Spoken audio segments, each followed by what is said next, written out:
All right, guys, how you doing? James here. We are going to talk about robot vacuums. I think in this section, I'm going to be talking about the differences. So if you're in the market for one, understand we're not comparing the same models. We're looking at the Roborock Q7 on the far left there. That's a smaller version, and it's a base model. Okay, so right off the top, we're looking at price points being on the lower end because that is a base model, and we'll talk about what it does. The high end, but it's not a Roborock. This one is the Dream L40 Ultra, and I can tell you why it's a dream. I'll get into that in a second. And then we're also going to talk about what are the differences between those two and the last one here. It's kind of a mid-range, beautiful robo vacuum by Roborock. This is the Roborock Qrevo. I want to get this right. Qrevo S5V model. And again, we're going to just talk about the differences real quick. So, first of all, we're going to bring up the base model and what it does. They all vacuum, they all mop, and they all park themselves and empty out their dust into dust bins. So that part is all the same.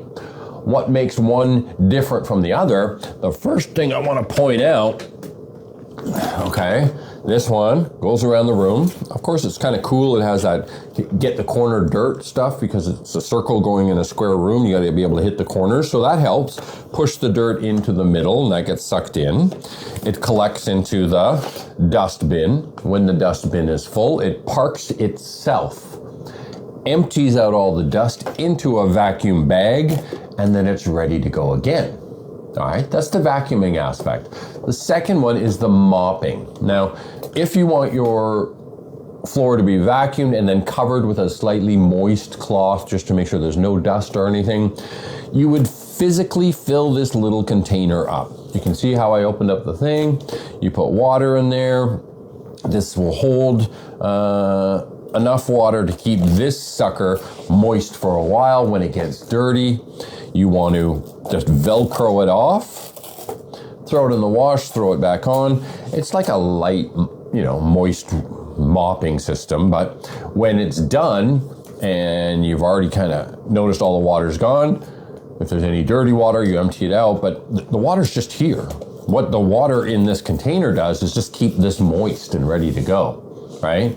So occasionally you have to refill this up manually, but remember, it does park itself. It does park itself and empty out all the dirt that's in there, right? So I'm just trying to put it back together. If you're going to add water on a regular basis, you're going to go in there. It has the bristle brush, the rubber brush, pretty easy to work with. It knows what it's doing with the LiDAR technology, the lasers, the bumper bars. So it hits a wall, it knows not to it knows to go around it. It's a great machine, okay? But the difference is when this one goes around, obviously, it has two spinning brushes. I got one on there now, but these are spinning brushes, and they come off and get washed themselves too. But what I like about this compared to the other one, a key difference is this gets wet with water that I put in here. So it's sitting in here. Water gets put onto these cloths. They're spinning in different directions. They angle out and hit the side of the wall down in a straight line instead of just a circle. So it has a kind of a cool ability to really vacuum a room well and mop it.